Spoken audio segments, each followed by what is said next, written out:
Welcome to the Vendetta Sports Media Daily Show. Today is June 9th, and we have myself and Isaiah running the show today. Isaiah, this is your first daily show. You're an intern this semester. So Yep. kind of introduce yourself to the people and tell us how you're liking the internship so far. Yeah, so I started this internship. I go to college at UMBC, and I really have a big passion for sports. So I was looking online, and I found you guys, Vendetta. Did a little research. I love Trey. He's a great boss. And I got chosen with James as my mentor. He's been an excellent mentor. Always answers me on time. Always answers my questions, even if they're dumb. I know there's no dumb questions, but yeah, and I'm loving it. I'm loving writing articles. I've written 5 so Mhm. far, I believe. Yeah, and I love it. Yeah. Yeah. That's great to hear, and hey, good thing you did your research before you came over to Vendetta. I know there's always a handful of interns that don't really know what they're Yeah. getting themselves into, and they kind of jump in on the deep end. But you did your research, so that is always positive. Yeah, So, Trey mentioned that in I don't know if it was the intern video, the training. mhm. He mentioned that he's surprised at how many people just dive into the deep end. Yeah, which is a crazy thing to do anytime you're getting an internship anywhere, but Yeah. whatever, people do it. Um, So today, the plan is for us is we're going to start with a little bit of NBA Finals talk, not a ton. NBA Finals has been talked about a lot on the Daily Show this week. I talked about it Monday. Matt and Bagdonis definitely talked about it a lot on Tuesday. So for anyone that is really digging some NBA Finals talk, you can always go back and listen to those recaps too. But for today, we're just going to go a little bit more brief. NBA Finals game 4 is tonight.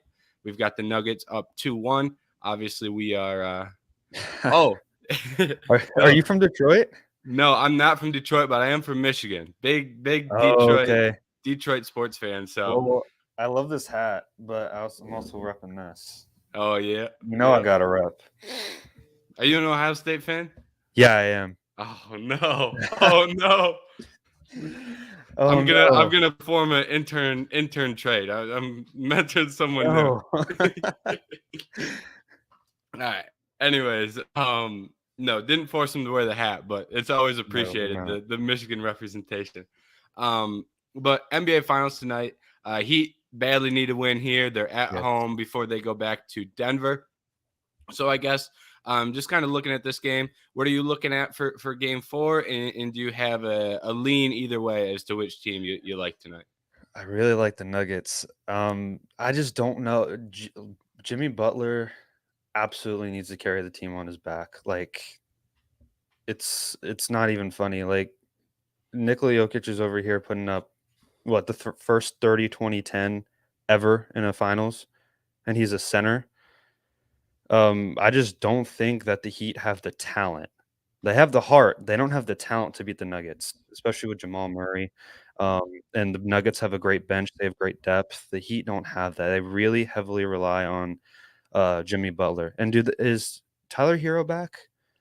I don't know if he's officially back tonight. I imagine that's going to be a game time decision. There was talk about him playing game 3, and he Okay, never suited up. So I because imagine if he does play, it won't be very many minutes. they need a three ball shooter too. Because the refs, while the Heat are a very physical team, they need a lot of drive-in baskets. They need a lot of free throws, and the refs swallow their whistles during big time playoff games. So that's an issue. Hmm. I think it Yeah, was game 1 or 2 where Jimmy Butler didn't have a single free throw attempt. yeah. I think it was game 1. The whole team had 2, Yeah, which is that's not a good recipe no, for Miami. And Miami has some solid 3-point shooters, but they all you're not going to be able to get the open looks at the 3 if you can't drive to the basket at all. yeah, You kind of need some of that drive to create some of those open looks as well. And some of the 3-point shooters on the team have not shot that well. Duncan had a couple good games, but outside of that, Caleb Martin played okay. One of the yeah, games didn't play as well as he did in the Eastern Conference Finals.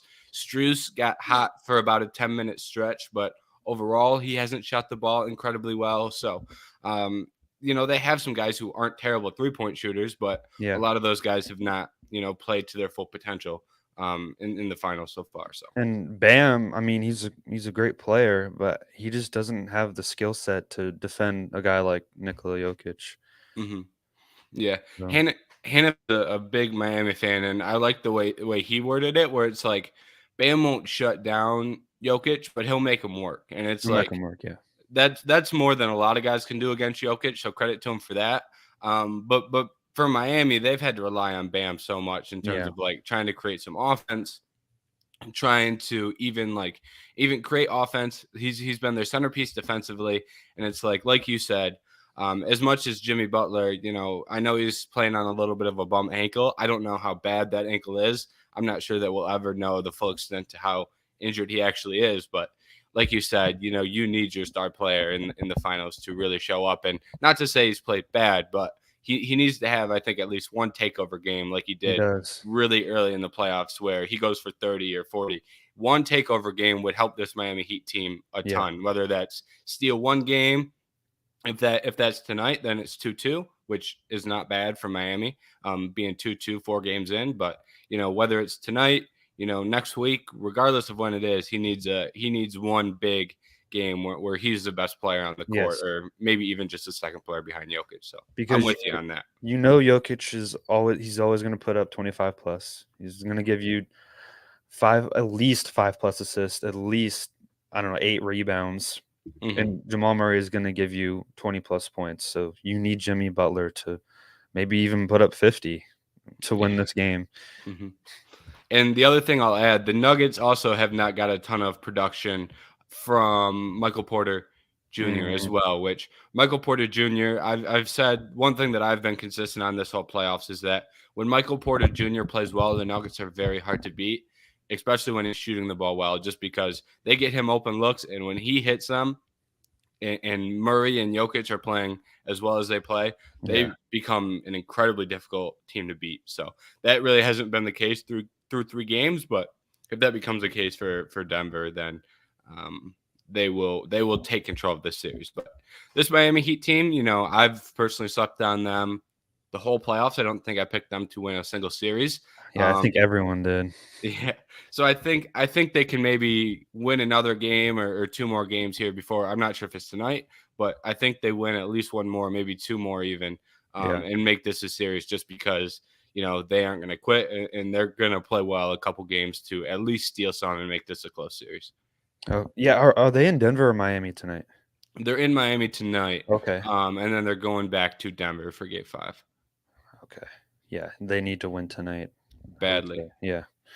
because they split the first two, and then Denver got the first one in Miami, and you certainly don't want to give up 2 games at home in a 7-game series. That is a recipe to lose. So, Because if you think, I mean, they had to sweat it out with the Celtics. They almost blew a 3-0 lead, and this Nuggets team was resting mhm. um, for all 7 games, and Yeah, that's kind of a recipe for disaster. A yeah. well-rested To Nuggets team. Yeah, to your point, game 1 was I think the least competitive game. As much as game 3 wasn't Mhm. highly competitive, game 1 wasn't very competitive just because of that rest factor. So Yes, Nuggets already came in. Game 1 was almost a lock for them as they got into the series. So and I'm with you though. Go ahead. that's usually. I mean, I think the Heat won every single game one this playoff Mhm. year, and the Nuggets just came and blew them out. Yep. But I'm with you. Jimmy needs to play better, and as much as he's not playing bad, every time you say someone needs to play better, it makes it seem like they're playing bad. Yeah. He's not playing bad, but he needs to No. play elite. He needs to be one of the best players, and maybe they can squeak out a few more games too. But I do agree with you. I think this is going to be a Nugget series when it's all said and done. Yeah. And then the big topics that we're going to cover today are over in the NFL. In this time of the year, not always a ton of NFL news, Mhm. but right now, NFL kind of really got hot with some news yesterday.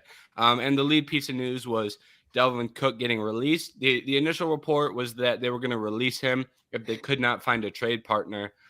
Today, I think it was an hour or 2 hours ago, Mm-hmm. they announced that he was officially released. So they weren't able to find that trade partner. He's Mm-hmm. released. So I guess just to start, what is your thoughts on Minnesota deciding to cut loose on Dalvin Cook and kind of, they moved on from a lot of players on their team as well. Yeah.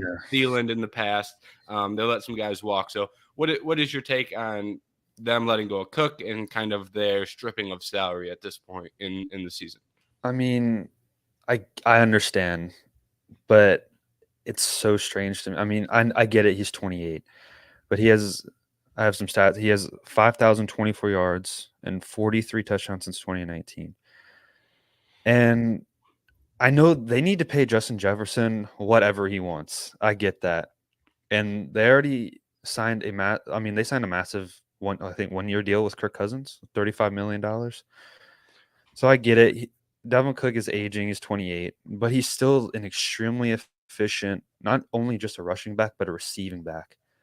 And he's a good blocker. So it is strange to me that, I mean, to get no value for that kind of player who scored, 16 touchdowns in one season, it's unbelievable to me. And I don't think it's a good look on the GM. What do you think about it? I'm with you here. I don't I know like in terms of contract and money. Yeah. Yeah.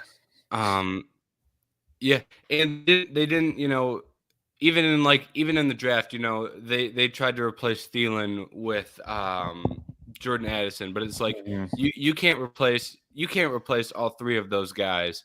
I like Addison, but I'm not sure that he's going to come in and produce year one at the same Mm. level as Thielen, maybe 2-3 years down the road. But it's like to what they've done on that roster is they've cut guys and they let guys walk. And Dalvin Cook has been the headliner of that. Is even though it was the last move they made, it is, I think, the most impactful. But I'm with you because if this were a different team and they were in a little bit of a different situation, maybe this would not be as bad. But the Vikings do not have a ton of talent on that roster. Mm. They're not one of the best rosters in the NFL, and I don't really like the idea of having Alexander Madison as your replacement. Is nothing against him. I think he's a fine RB2, but now you're asking him to be an RB1 on your team.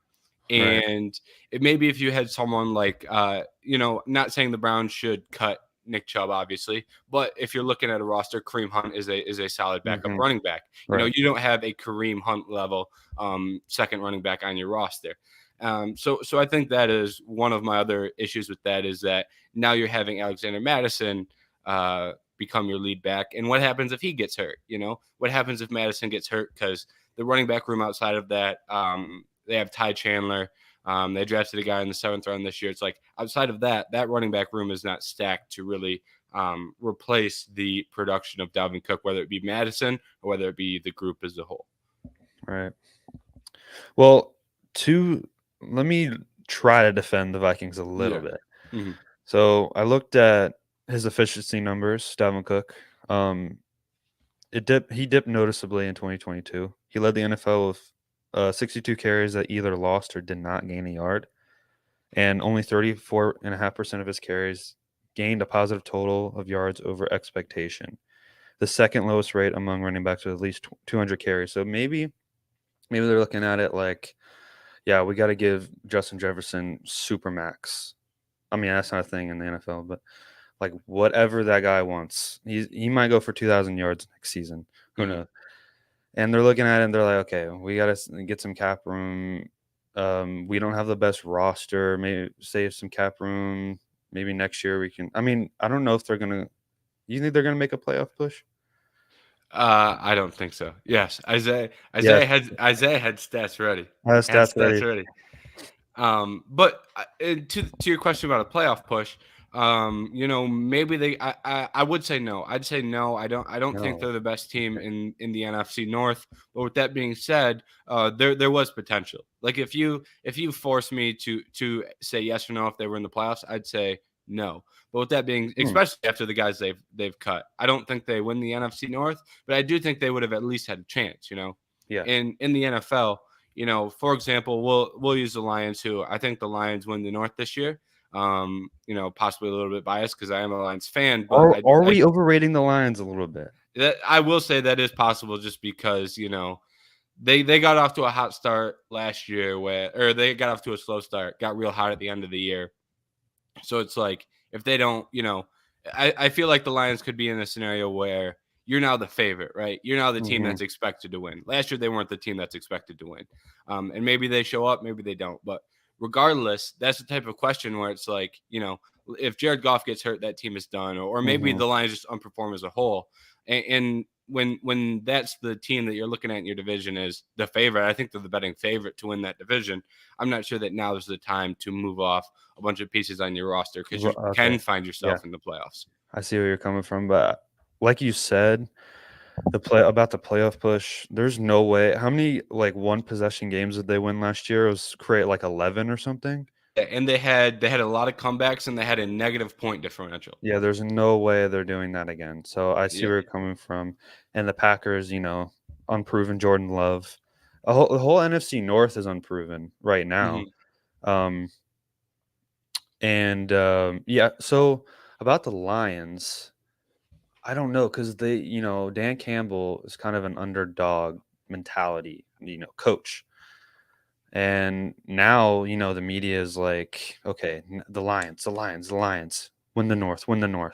And I don't know, they're always like a come from behind, kind of like an underdog story team. I'm afraid they're going to underperform this year. Yeah, I have the same exact concerns for the Lions, and I'll always be a little bit more pessimistic about the Lions just because I'm a Lions fan. I've seen the lows. I've been through that, so it's hard for me to get real optimistic about the team as well. And I also don't love Jared Goff as a quarterback Mm. either, as much as some Lions fans I know really love him. I don't really understand He why. is efficient, though. He was really good last year. Yeah, and I think, in all honesty, I think that's because of Ben Johnson. I think Ben Johnson's a Mm. great offensive coordinator, and I think he used Jared Goff's skill set the best way possible, where they just schemed up open looks in between, 5 to 15 yards down the field, and Jared Goff was just hitting the open guys. Amon-Ra St. Brown had a great year, was open all the time, Yeah. so he was just hitting Amon-Ra St. Brown 7 yards down the field on 3rd and 6. So it's That like that was in kind of that the case regard. with Brock Purdy as well, because Kyle Mhm. Shanahan's such an offensive genius that Brandon Ayuk, George Kittle, wide open in the middle of the field just because of the scheme and the play calling. So yeah, I get where you're coming from there. Mhm. And in that regard, maybe they continue to do that, and maybe they improve upon that. But at the same time, it's a little bit harder to do that consistently because last year it was Ben Johnson. First year he was kind of pulling some tricks out of the bag for the first time. It's Hmm. like that becomes a little bit less. How do I word this? Teams have the film to look at now in year two, Okay. so Yeah. maybe then you take a step back. So I am concerned about the Lions, and for like once again for the Vikings, to me, you have the talent on your roster, and it's wild that you're going to sell off this talent with looking at the Lions going, well, you're kind of almost punting on the season. It feels like to me Yeah. in a year where it's not the year to punt because I think the Lions are getting better. I think the Bears are getting better. As Right. much as the Bears could fall on their face because some of their draft picks were high risk, high reward, but if some of those guys hit, the Bears could be in a good spot as well. So it's like to me, now's not the time you want to punt if you're the Bears, or Right. excuse me, if you're the Vikings. So Vikings. I also want to ask you in terms of Kirk Cousins.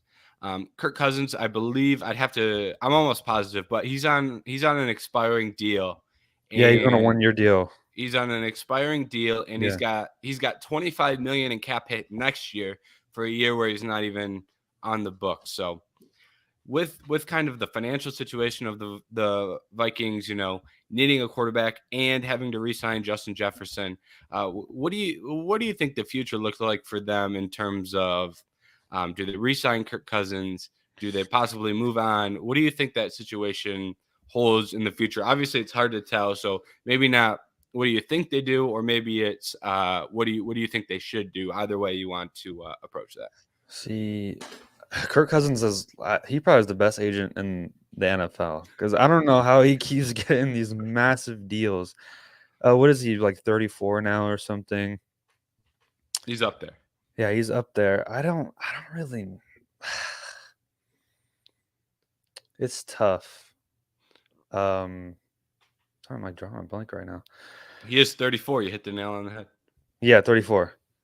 I don't know, like what we were talking about. I think it's too like the division is for the taking right now, and to like have a tanking year and then to like try to build on the future right now is not the smartest idea. Um, I'm so sorry. I'm drawing a blank right now. No, you're good. The one thing that I'll kind of add on this is that it's like in terms of like Kirk Cousins, it's kind of like to me, it's how do you get better from Cousins?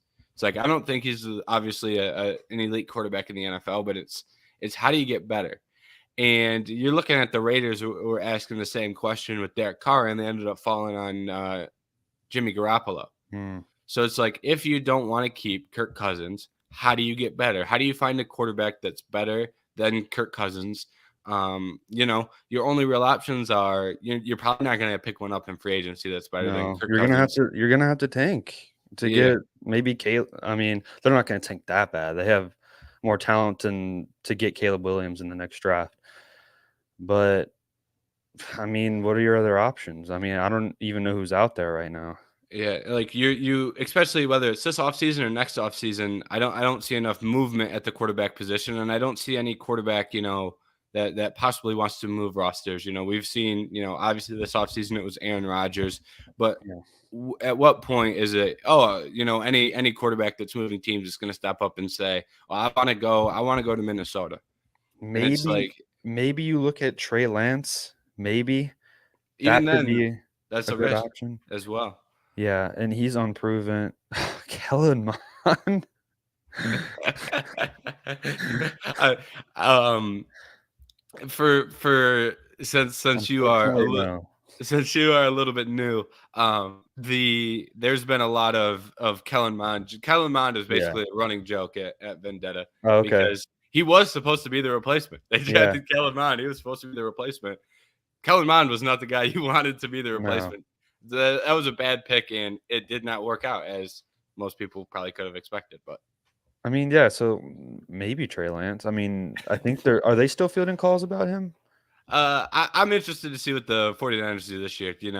I think this year is going to be very telling because they were fielding calls. I can't imagine they'd want to move them, but if you're in training camp and decide you like Brock Purdy more, Yeah. then you move him. So I mean, he is coming off of elbow injury, but I think they do want Purdy as a starter. But a lot of people are saying that Darnold's going to be the starter if week 1. I would love to try and guess what the 49ers are going to do at quarterback. Yeah. Not even just this year, but in the long term. Because signing Darnold was, to me, that was like I was not expecting that. I Yeah. thought they were going to roll into the year with Purdy and with Lance and have one be the starter and one be the backup. Obviously, the injury concerns. I guess it does make sense that you bring in a third guy, but I wasn't really expecting a guy. I don't want to say the caliber, but the notoriety of Sam Darnold. Sam Darnold has gotten playing time every place he's been. Yeah. So I it's mean, kind of a obviously, surprise that he was the guy they brought in. if you're not willing to play Trey Lance and you're willing to sign a guy like Darnold, you don't see anything in Trey Lance, and Good maybe point. that's what other teams are afraid of, like the Vikings. And maybe Kyle Shanahan sees something in Darnold. I mean, he's been a starter what 3 years, I Yeah, think. maybe Yeah, even maybe more. He yeah, got an opportunity right away with the Jets. I'd have to yeah. pull up his exact, but yeah, he's played a lot of football. So maybe in his and maybe in Shanahan's system, maybe it'll be better. Maybe a better version of Purdy. Maybe I don't even want to say that, but maybe. Yeah. Yeah, but the last thing I'll say with the Vikings in terms of quarterback position, like to me, I don't know how you really get better unless you take like you probably have to extend Kirk Cousins, Hmm. maybe you add another year, maybe it's 2 years. As much as I don't love Kirk Cousins, I don't see how you get better. And then you have to take a stab on a quarterback in Yeah, late round 1, early round 2. and develop him. Yeah, Yeah, and develop them. And this year's a good year to do that, in my opinion, because this upcoming quarterback class is heavy at the top with yeah. Williams and Drake May. But there's a handful of other guys that I think are high risk, high reward that could use some development. We obviously have a whole year of college to kind of determine which guys play a little bit better and take some steps, which guys take some steps back, whether it be a guy like Quinn Ewers, JJ McCarthy. There's going to be Mhm. guys who this college season position themselves to go late round 1, early round 2, maybe even late round 2. So I think that is probably their best course of action for the Vikings, because honestly, I just don't see anything else being super Yeah. feasible unless you take someone like Trey Lance, who's also a project quarterback. So that's probably what I would kind of conclude here for the Vikings. Do you think that they should have done that in this draft? Get a quarterback, or do you think that's not the right time? That wasn't the right Uh, time. I think time frame for Kirk Cousins and the Vikings, I think it would have made sense, but I don't. The talent, I think, it wasn't where Right, you wanted it to be, because right. you're basically picking between Will Levis and Hendon Hooker, Yeah. and Hendon Hooker is not someone who you can really develop to be a starter in a year or in 2 years. Mhm. Coming off an ACL, has to really learn the NFL offense, because the Tennessee offense is not one that really has a lot of similarities to the NFL and really doesn't prepare you for the NFL level. So, and his age as well. If Hendon Hooker was 21, we're having a different conversation, but he's not. So, and Levis, I wouldn't have. He wouldn't be the guy that I'd ever look at Mm-mm. to develop him. So, I think so. To answer your question, I think Yeah, this year's would have been the right year, but the talent didn't line up with what they needed to do. So, I totally agree. Totally agree. Yeah. And then kind of circling back over to Delvin Cook. Yeah. Let's talk about some landing spots.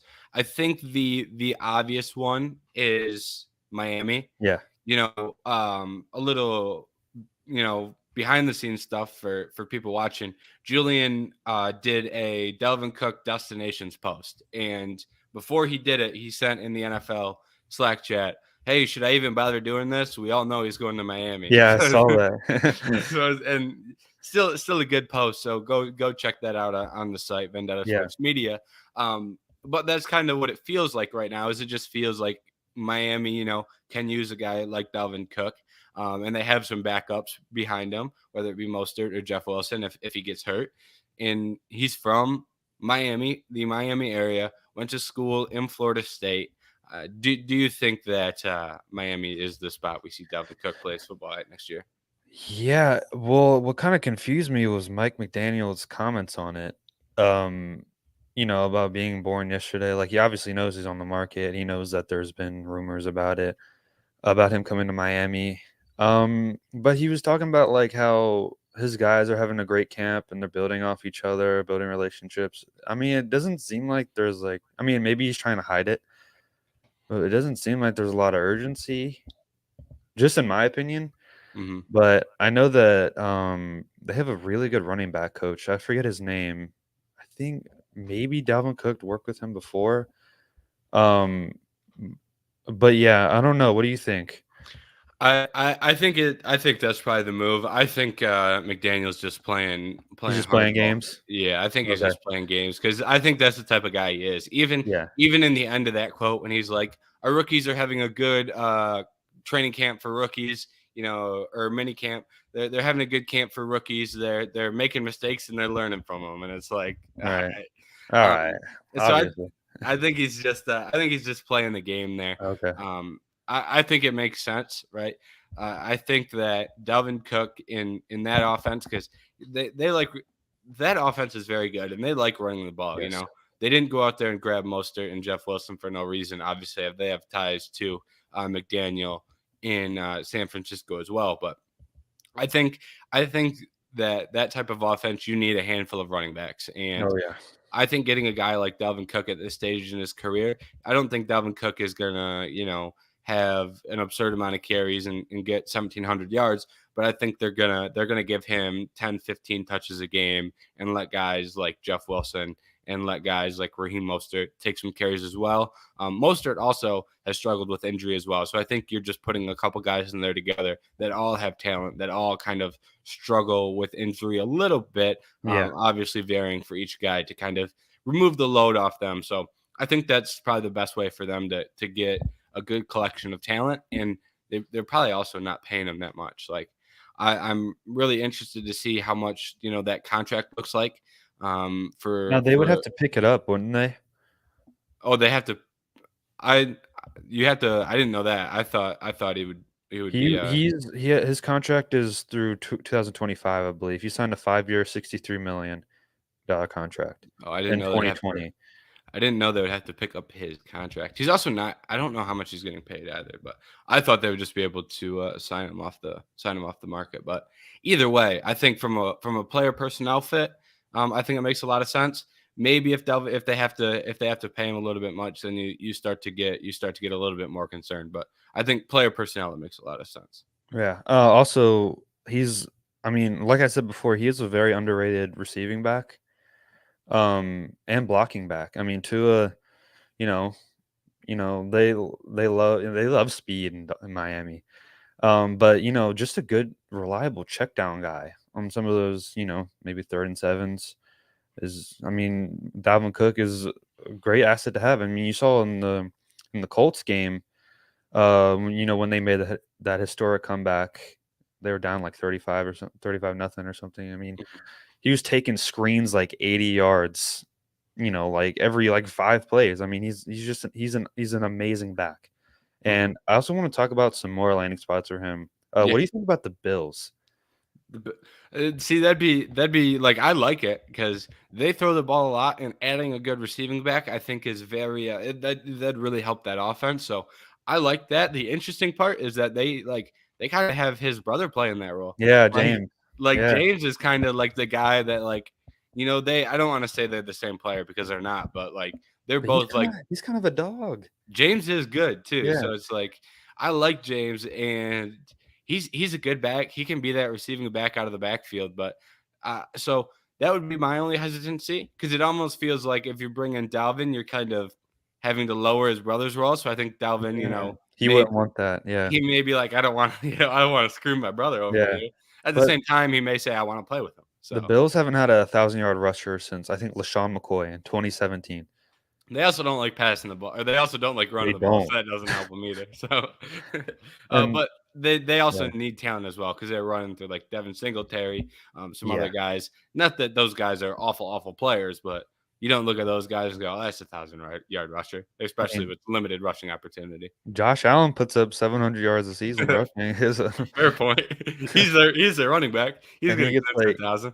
what do you have? Like, he had like 8 touchdowns last year just on the ground. Yeah, yeah. I They mean, they loved using him in the red zone. yeah. Any But other places? I think I don't know if I would necessarily advocate for this, but Denver seems to be a spot where I had them at 3. yeah, Denver seems to be a spot where Denver seems interested. Yeah. And that's interesting to me because I'm interested to see how Sean Payton approaches this offense because they kind of have a weird collection of talent to me. Where you've Yeah. got Russell Wilson at quarterback, and he needs to have a bounce back year badly. Yes, You've got bad. you've got Cortland Sutton and Jerry Judy on the outside, who I like both of those guys. Kind of they're very different players as well, so you kind of Mhm. can do some different things with them.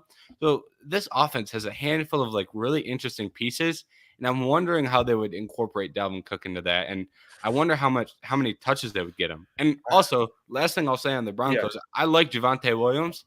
I don't know when he's coming back. So, I don't know if he's going to be back week 1. I probably not considering he tore his ACL. I would assume he would use Cook like he used Kamara. He would probably be like a Mark Ingram, Alvin Kamara situation he had, where Javante is a bruiser. I Mhm. mean, he'll get you if you need a touchdown, you need 3 yards, you need 4 yards. Put him in goal line. But he's coming off a major injury, what Mhm. ACL, LCL. His knee was slaughtered. It was Yeah, bad. his knee was messed up. Yeah, so I would think he would use him on Kamara, which I mean, who's their quarter. Oh yeah, Russell Wilson. It's not um, it's not good when Russell Wilson has such a bad year. You go, who's Denver's I know quarterback? who's the quarterback. But yeah, I think Judy needs a breakout year. Hmm. I mean, so Yeah. much hype around him. He just hasn't had like the what the talent around him, I guess, to have that breakout year. Eh, So I kind of feel for him. I really do want him to have a really good year this year. yeah. But yeah, maybe he'll use him like Kamara. Mhm. I also think the Cowboys are an attractive draw. What do you think? Okay. Okay. With I don't Ezekiel know. Elliott kind of up in the, I don't know, up in the air. I like Tony Pollard. If Exact I'm to if I'm complement Pollard. yeah, that's interesting because you can like I feel like at the point where the NFL is, you need more than one good running back, Yeah. and you need good running backs that you're not invested heavily in. So I guess I don't hate it. Like, if you can use both those guys and utilize them, I don't hate it at all. I do think, like, I do like the idea of having a bigger back and a more physical back next to Tony Pollard. I like Zeke is almost that example, but I think Zeke's a little bit too far gone almost Yeah, I to agree. where you're not getting like that's his player archetype, but he's not as good enough as you would like him to be, which is the problem. No, Um, I would say the Bengals as well because we just got rid of Pirine, but we need money. So there's there's no way. yeah, I mean, that's we yeah, go ahead. that's the problem with the Bengals right now is they were looking at cutting Mixon for the same reason. Yeah. That never came to fruition, and No. at this point, I doubt it does. I mean, there's always that outside shot, but at this point, I imagine they keep Mixon if they haven't made that move yet. And I mean, like you said, they got rid of P. Ryan, who P. Ryan got some work last year and Man, didn't look bad at all. I don't think he's an outstanding running back, but I think he overachieved as yeah, to what his role was. he's a great RB2. Hmm. Yep. He's a great complement to any. I mean, I think in the NFL now you need a speed back, you need a power back, which is what the Cowboys had in Pollard and Elliott. And Chubb is a mixture of both, but they do have Hunt to complement him. And then Hmm. you have like Aaron Jones, AJ Dillon. Hmm. All the teams that have, a speed back and a power back usually do really well in the NFL. Yeah. The last name all throughout there, or the last team name all throughout there is the Bears. I think Mm, I don't know if the Bears are in enough of a win now position to go out there and make that move. So that would be my right. concern there. But I do think it is appealing to add Dalvin Cook to an offense that likes to run the ball. Very mobile quarterback in Justin Fields, and lost out on David Montgomery. And Mm, I like mm. Khalil Herbert, but a backfield of Dalvin Cook and Khalil Herbert sounds a lot more appealing to me than a backfield of just Khalil Herbert. So You think he'll stay in the North? that see at what I'm not sure. it's almost like you say no, but it's also like is he petty enough? Because Mm. some people are petty enough to do that. Jamal Williams did that, and it How worked out they well handled the for him. situation, he might be petty enough to do that. Yeah, that situation got drug out. Yeah, That was in the air for there was talk about that before the draft, and that was what a month ago now. yeah, We've been talking about this for it feels like ages, whether he's getting cut, not getting cut. It always felt like he was getting cut, but it kind of limited his ability to get somewhere and be ready to, get moved in and be ready to get on the field. So maybe he is petty enough, maybe the Bears just give an enticing offer, but I'm not sure that that's the most realistic scenario. I think there's some logistical, hangups, but I do think from a football perspective, if that's all you were to look at, I do think I like the backfield of Herbert and Cook there. So, yeah. That'd be. I mean, Herbert's really young too, so having a mhm. veteran guy there to help him develop would be really nice. Yep, yep. Yeah. And then the last kind of, I'll say, topic related to Delvin Cook, and it's not necessarily Delvin Cook directly, but it's running back value. I kind of want to talk a little bit about, Okay. and I think this is I don't know where the NFL is at this point in running back value because Mm, we see guys like Delvin Cook get cut, and we see people say shouldn't draft a running back in the first round, but then you see two teams make a move to draft the running back in the first round. And you shouldn't invest in the running back position. And you see San Francisco go out there and make a trade for Christian McCaffrey, and it worked out Mhm. well for him. So I feel like we're at this crossroads where some teams have a lot more value in the running back position than others. And I just kind of want to get your thoughts on, where do you think the value in the running back position lies? And kind of what would you do if you were running a team? How would you approach that position? I know you alluded to it a little bit earlier with a solid power back and a real Yeah. elusive speed back, but how do you approach that position? See, I just don't understand, like, I get that we're not in the age anymore where you give the guy 25, 28 carries a game, unless you're Tennessee, with Derrick Henry. But I don't know, like, you saw how useful Pacheco was, a 7th round running back was to the Chiefs in the Super Bowl, and the whole playoff run, the whole season. You see guys like I really this is why it's mind-boggling to me about Dalvin Cook. Like, I mean, you don't find someone in the NFL who's scoring 16 touchdowns a year. Like, I don't get like, you need I mean, for every great quarterback, you need talent around him. And running backs, I feel like running backs are so useful. And just like, the Packers, where would the Packers be without Aaron Jones? Where Hmm. would Tennessee be without Derrick Henry? Where would the Cowboys be without Pollard? They're just great complementary players. I get that you don't give them 28 carries a game, but I really do feel like you need a running back in the NFL. Hmm. I'm with you. And another thing that I'll add there is a lot of people look at the running back position as just running back and getting carries, but there's the teams that really get heavy usage out of a running back use a running back in a lot more scenarios, right? Right. They're able to get catches out of them. Yeah. They're able to put them in the slot. They're able to do these things to kind of get the extra value out of them, create mismatches. And it's also interesting to me because I feel like you have to know what you are as a team, Right. because some teams are good at drafting and they can find Pacheco in the seventh. And that's not to say that Kansas City, hits a home run every year, but some teams are better talent evaluators and they're better at identifying we can take this guy in the third round and he'll be good. Other Mhm. teams, other teams take running backs in the third round and you have them for a year and you go, oh, this guy sucks, and he never even Right. sees the field and you toss him to the side. So I almost feel like there should be some self evaluation going. All right, can we draft a good running back? Do we know this guy's going to be good? If Minnesota had a Pacheco and maybe another running back that they got in the fourth round that's a little bit bigger, you know, you're looking at cutting Dalvin Cook and you're not as confused about it. Right. But when you're looking at Alexander Madison, who they also gave more money to, right? They also gave him more money. So when you see these teams that don't have some of those hidden gems, it doesn't look as good when they move on from running back. So I think the running back position is not devalued, but I think teams either don't understand like proper value or teams don't know how to utilize the value that they have. I think is the issue that we're seeing at the running back position right now. That's a great point. Because you can see how little NFL teams really do value the running back position, especially with like the Dalvin Cook situation, like you said, just throwing him away with nothing in return, and they think they can just, oh yeah, we can just go out there and we can win some games. No, that's not what's gonna happen. You just lost one of your best players. Like, I really do feel like teams.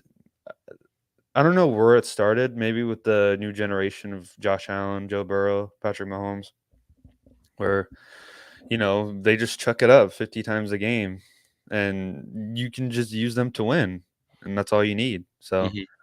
I think that's what the quarterback position is, up and rising right now. I mean, soon we're gonna have guys with like $60 million a year contracts. It's gonna be ridiculous. Yeah, guys, the quarterbacks are going to be getting paid a lot, and you're going to figure out ways to cut corners and figure Yeah. out how you can put cheap talent around them. So, um, the last thing that I'll kind of add on here in terms of the running back position and running back value is you have a team like the Eagles who this year capitalized on the running back value being or the running back position being devalued, where They don't pay Miles Sanders, and they have a great offensive line, and they trust these guys like Kenneth Gainwell, Boston Scott. They trust some of those guys getting carries because they have a great offensive line, so those guys can be productive. But when a running back like DeAndre Swift gets put on the market, then they capitalize You and go get get him. him. Yeah. They get him for very little capital. So it's like there's also, even though the running back position is devalued, certain teams have that proper value and Right. then get a player like DeAndre Swift for cheap. And DeAndre Swift is on an expiring. Let's say DeAndre Swift has a great year and he walks and gets paid a lot. They gave up a late round pick, very late round. I don't remember what the exact one was off the top of my head, but they gave up a very late round pick for a guy who they get 1 year out of, and they're in a win now mode. So Yeah. it's like you Exactly. can turn around and find a team next year that's willing to get off someone. You just Exactly. toss another fifth, sixth, seventh round pick at someone. So there's also that aspect of understanding when you make the move because someone is undervalued on the trade block just because of their position. And when you have a team like the Eagles, like the Bills, where you can use your running back, I mean, you can use your quarterback as a running back as well. And just to have a guy like Swift um, compliment him, man, it's going to be the Eagles have one of the best, I mean, probably the best GM in the NFL. And this move cements that, I think. It's a great move for them. They're Yep. going to be right back, and I think they're going to be right back in the NFC Championship. That conference is so weak. Yep. It's a weak conference, and they're the best team by a mile. It Yeah, would a mile. I agree with you. I'm very high on the Eagles going back to the Super Bowl this year, Yeah, and they just need to win that last game, and they almost did it this year, but next year, they'll get another crack at it. I think so. and I mean, their defense just kind of choked in that Super Bowl. Hmm. I don't think that'll happen this year. They did such a good job drafting. I mean, it's basically Georgia over there on the defense. So yeah, they're going to be a problem for a lot of in the very foreseeable future. Yep. I'm with you. I'm with you. And then one other, hot topic in the NFL is Frank Clark getting Yeah. a deal with the Broncos, signed him to 1 year, 5 million. Mm, So wow. they got a value deal here on Frank Clark. So I want to get your thoughts on Frank Clark, but I'll just say I think this is a very good move for the Broncos, just One because 1 year, 5 million, I feel like is that is is that no is risk. dirt. Yeah. That is dirt cheap. I mean that's like backup quarterback money. Exactly. It's Wow. I think it's a great move That because is a great move. Yeah. also with similar to the Eagles, you're in a position like everyone watched the Eagles rotate that D line last year Mhm. and have a lot of talent on the D line, and the Broncos don't really have a lot of talent. They have Randy Gregory, but the D line isn't great. But Mhm. if you can split snaps between Gregory and Clark, and Exactly. you're getting Clark for basically free. And if Clark, gets injured, it's 1 year, 5 million. You go, well, that sucks. Didn't work, but we tried. Oh, I think this is no risk and a lot of potential upside here. I agree. I totally agree. You can rotating those guys, like, getting them fresh, kind of like what the Bengals are doing with Trey Hendrickson, Miles Murphy, and you're getting him for that little money. I mean, that's just ridiculous. I mean, there's a reason they call him what, Frank the Shark Clark. I mean, he is just relentless. He's a tireless player. He has a lot of heart. I mean, he doesn't put up huge sack numbers, but he puts up a lot of pressures. Great in the run game. Yeah, and this is a great move for Denver. Yeah. And I'll also add he's clutch. Like Yeah, he has made a lot of, fourth quarter, a team's trying to drive on you, a team, is trying to get back into a game or trying to extend a lead. If he can pin his ears back and rush the passer in clutch time, he usually makes a big play. So I'll add that in there as well, where if the Broncos, I'm not sure. I honestly don't know how good they're going to be this year. I have a it's hard tough. time.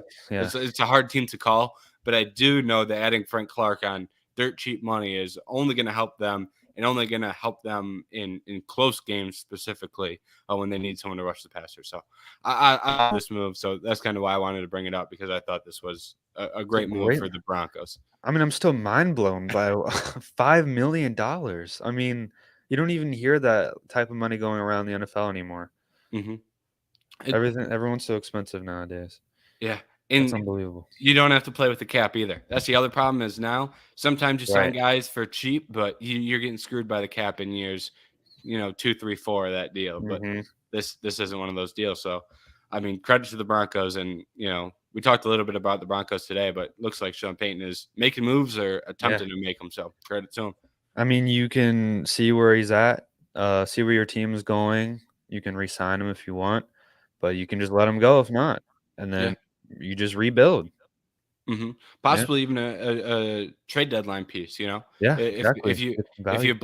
you blow the first half of the season, you can possibly get a late round pick, Yeah. since you can fit them into a cap sheet pretty easily. So that's another detail there. But No, I just don't uh, think there's any way that the Broncos do that, especially with Sean Payton. I think he's going to get Russell Wilson yeah, back on track. It is tough to say where they're going to be, especially in that really tough division. mhm. But I think they're going to be. I think they'll end at 500 or maybe a little bit above 500. Is kind of my guess. Yeah. I don't hate that. And last year that team that they made a lot of mistakes last year. Yeah. You know, it felt like they made mistakes in a couple of early games, and then the team was dead in the second half of the year, where Yeah. like even the first half of the game, like you mentioned earlier, Devontae Williams is a good goal line back, and they were giving Yeah. carries to Eric Gordon that he was fumbling on 3rd and 1, and it's like I don't want to say you win those games and your whole season turns around, Mhm. but I think it's maybe you don't tank your season right off the bat by losing a handful of games in the first Yeah, first I just don't couple think weeks. Sean Payton's that kind of coach to even think about tanking. Yeah, Yeah. Now, do you I'm think with. Nathaniel Hackett had anything to do with? I just don't think he Like, was a good coach. yeah, me I either. I just think some guys aren't head coaches. I think he can be a good guy on an offensive staff. Maybe he isn't a complete moron, but I do think that some guys aren't meant to be head coaches. Some guys are coordinators or Right. position coaches or passing game coordinators or whatever you want to be. And I just don't think head coach was something he'll be good at. And that's not it sounds like a real bad thing to say, but I don't necessarily think that it is. And I know we need to move on, but I just want to say one more thing. Yeah. That's one thing about the NFL I don't really understand is that, coordinators, everyone wants like coordinators to be head coaches is when they have one good year. Like, now I understand Eric Bieniemy, like he's a great coordinator, like like Lou Anarumo. Everyone wants these guys to be head coaches. I don't get it because like I feel like if you're on a winning team, your team is playing well, and you're doing a job, and you're having a great year, and I just don't see why you would leave. I don't really get that. Maybe more opportunity, more money, but that's one thing about the NFL I don't get. And maybe it won't even work out, and you'll be stuck in a bad position after, like Nathaniel Hackett was. Yeah, I think you have to be selective about the jobs you take, right? Like Yeah. I wouldn't be like, for example, the Arizona Cardinals. Like you're running to go take the Yeah. you're Gannon. You're Gannon. going to run and take that job with the Cardinals, and it's like that's going to work out for you. I'm not sure that they're in a position to win anything Mhm. anytime soon, and I don't know, Matt, how good he is. So if they're Yeah. not committed to him, he may end up getting axed in 2 years when he never really Yeah. even got a shot at it. I So, mean, that's a dumpster fire team right now, and yep. they will give him a year. They will, because they know. But I don't know about 2-3 years. I mean, that's And tough. it's gonna take 2, 3. Yeah, So maybe longer. That team is in shambles. I will Man, admit, only thing I'll add to the Cardinals here, I think they did a good job in the draft in terms of yeah, managing draft capital. Added some good players, but they did a really good job of getting the Texans pick next year. They did a good job setting themselves up for the future. Once again, that doesn't help Canada though if he's trying to win in 2, 3 years. So Like that's the thing is that new coaches need to win now, like, Hmm. and that's tough. Yeah.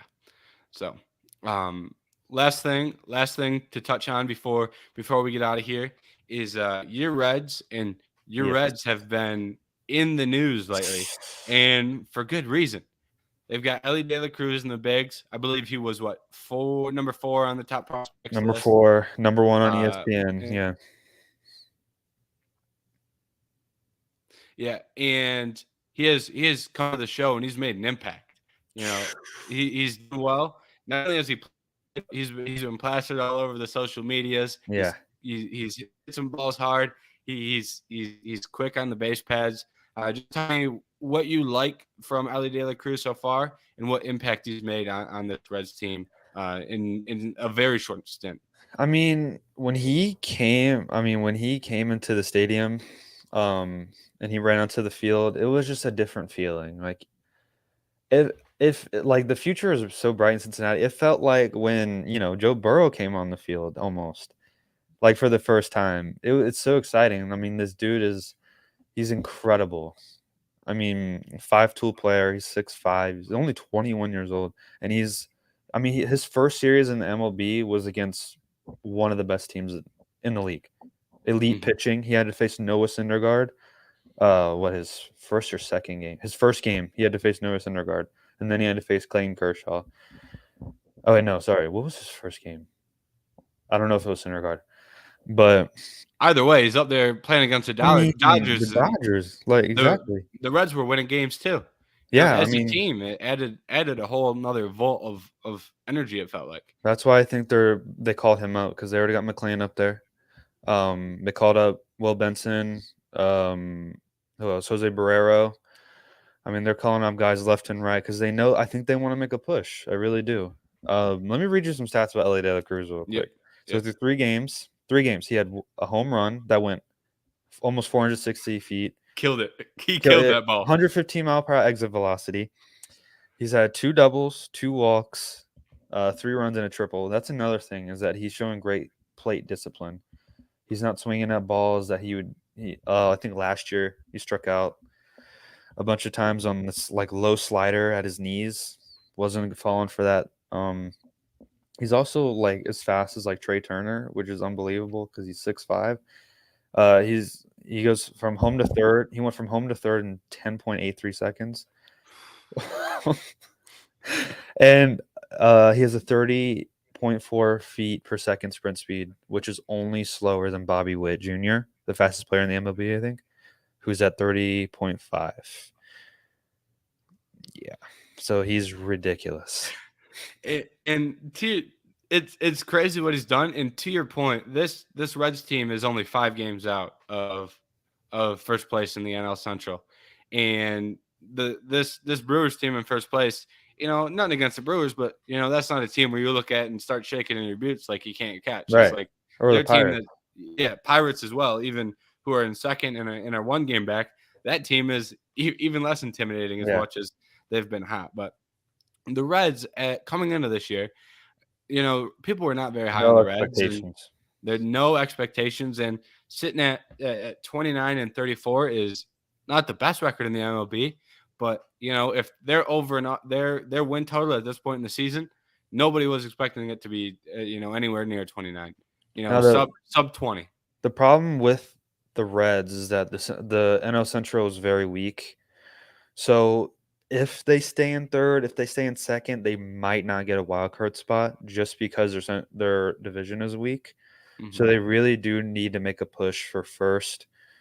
Or, I mean, they could make second, but I think they need to push for first. And, yeah, like you said, the Brewers and Pirates aren't scaring anybody. I mean, the Brewers have great pitching. They have Yelich. And they've won the division, I think, the past 3 years. But I think with De La Cruz, they have Encarnacion Stroud now and coming up in AAA. Call him up, make a push. Let's do it. Like, let's get in the playoffs this year. Let's see where we're at. And all right, here's a question for you: the Mets want Diaz. They already got Diaz. They already got his brother.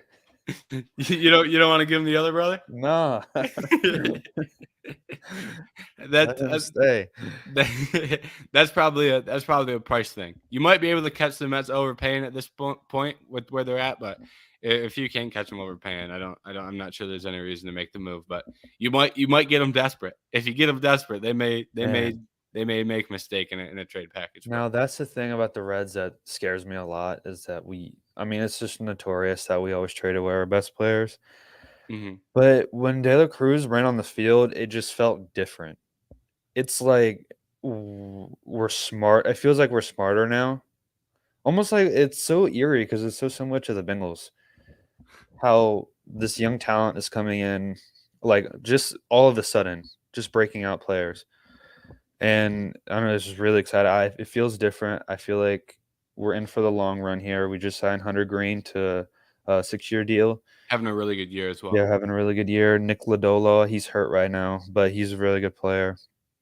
Graham Ashcraft not having the best year, but also a good pitcher. Yeah, and Alexis Diaz too.